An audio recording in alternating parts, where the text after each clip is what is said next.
So hello students.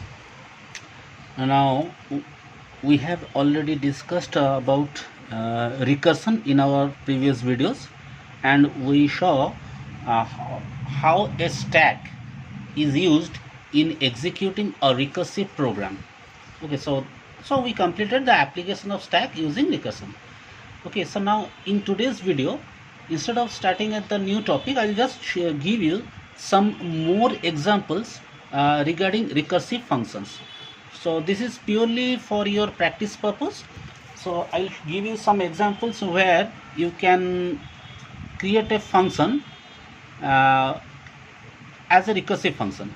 So if you follow my previous video about recursion, I told you that any iterative function, so any function which requires iteration for doing the computation, so an iterative functions could be converted into a recursive functions. Now we will see some examples, some more examples. Okay, now one of the very common program that iterative program is find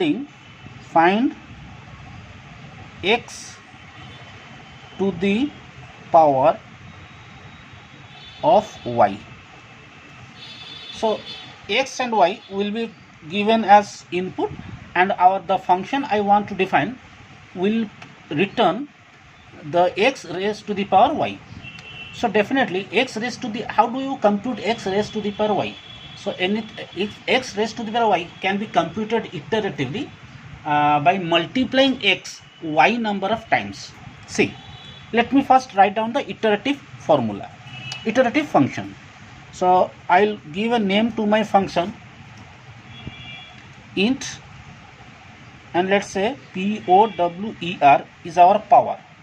This is the name of the function, and we'll pass int x, int y as our parameters. So now the function needs to compute x to the y, means the function should multiply x y number of times.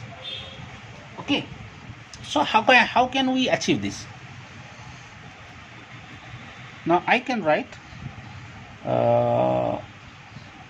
okay, to find the result, int p equals 1, then I can write like this, while y greater than 0. So as long as value of y is greater than 0, I can perform p equals to p into x, and then perform y minus minus. Okay, and finally return return p as my answer. So this is what an iterative definition of computing power. Okay, now the same program can be written recursively. So what is the recursive definition? So here I am writing the first recursive definition, recursive formula, then we'll go for recursive program. Okay, so recursive formula of computing power. Okay, now you saw that when we implemented iteratively, what we did, as long as y is greater than 0, we keep performing multiplication. So once y becomes equal to 0, then we jump. So now I can say x to the power y is equals to how much? Now if y is 0, then the answer will be x to the power, it will become x to the power 0. So when y equals to 0, then x to the power 0 will become 1. Otherwise what we need, x to the power y could be computed as x into x to the power y minus 1. Okay, so x to the power y here is created, this method is defined in terms of itself. So to compute power of x to the power y, we need the result of x to the power y minus 1 first, then the result can be multiplied with x. So, or we can write like this, power of xy is equals to 1 if y equals 0. Okay, otherwise x into power bracketed x comma y minus 1. Okay, x into power of x comma y minus 1. So this becomes the recursive definition. So now I can write the function. I can write int power int x comma int y. Now here we can create a variable int p. P is our result. Now I can write if y equals 0, so straight away return 1. Else otherwise, if y is not equal to 0, so then what to do? We write x, multiply the x with whom? With power of x, with x to the power y minus 1. So to compute x to the power y minus 1, we can call the function POWER. We can call the power function once again, and then we pass x as the first argument and y minus 1 as our second argument. This y minus 1 will now will be stored and will be passed as second argument, and the result that it returns will be multiplied with x, which will be stored in p, and now the function will return the value of p to the caller, to the main program. So this is what recursive definition of computing power of x to the power y. Okay. So similarly, you can create more such recursive function. Okay, I'll give you one more recursive function. Now suppose I'll ask you find nth term of Fibo series. So Fibo series, you know, Fibo series are like this. What is actually Fibo series? First number is 0, second number is 1, third series is 1, the fourth one is 1 plus 1, 2. So any particular term within a Fibo series is actually the addition of its previous two terms, unless and until these are first two. See, only first two terms of Fibo series are fixed, that is 0 and 1. And once these terms are generated, then the third term could be computed by adding first term with second. Then next term, this is fourth term, it will be computed by adding third term with second term. Okay, then what is the fifth term? Compute the fourth term of Fibo series plus third term. So 2 plus 1, that is 3. What is the next term? 3 plus 2, that is 5. What is the next term? 5 plus 3, that is 8, and so on. So this is what a complete Fibo series. But my objective is to find out a single number. What is the nth value of a Fibo series? So here n means a particular term. If I say n is 6, so my function will return the value which is at the 6th position, or which is the 6th term. Okay. So now to compute Fibo series, we can have iteration, but now I am directly giving the recursive definition of Fibo series. So what is the recursive definition of Fibo series? Fibo of n. So n means if n is 6, this function will return one single value. This function is not going to return all the term, rather it will return only single term, that is my nth term. So if n equal to 6, then it will return the 6th term.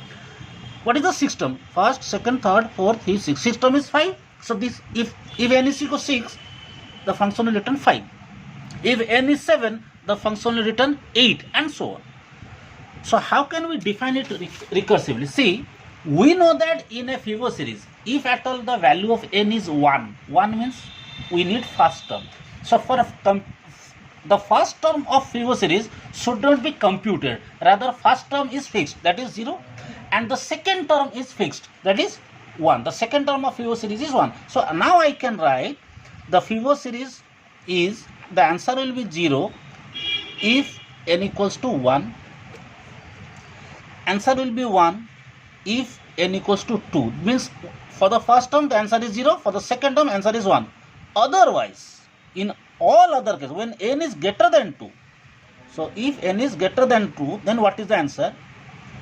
Fibo series of previous two terms. So nth term means its previous two term is how to first compute Fibo series of n minus 1th term, then plus Fibo series of n minus 2nd term. So these two terms will be added to get the result. So now the same formula could be written as a function in C language. So how can we write int Fibo? Now parameter that we receive is n. Okay. Now I'll declare a variable r. R means the result. Now I can write if value of n equals 1. So if we are in the first term, then return 0. Else if n equals 2, then return 1. Okay, else. So if n is 1 means first term answer will be 0. For the second term it will return 1, and otherwise when n is greater than 0, what is the value? So we have to call Fibo function, and we need to compute what is the previous two terms. So what is the n minus 1th term? Then that result should be added with, again by call Fibo function and pass n minus 2. So the same function is now called twice. Okay, and that result will be added, which will be stored in S. Okay, now it will return S. So this is what recursive definition of computing nth term of a Fibo series. Okay guys, so I hope now slowly you got little bit more idea about how to construct a recursive function. So whenever you want to write a recursive program for an iterative function, you just find out a recursive formula like this. Okay, now here first two criteria are actually known as exit criteria or return criteria. So for these two values, the function is not needed to be called recursively. Okay, if these two values are not satisfied, then recursion is applied. So that you have to keep it in your mind. Okay, so for which of the value the function should not call itself and it should keep returning, and then if that value doesn't satisfy, then in the else part you should perform some computation, and that computation may need to call the function again. Okay, so these are the two simple examples that I have given. So there are many other algorithms or many other functions that you can convert into recursive functions. Okay, so hope you like this video. So in our next video we will discuss about data structure Q.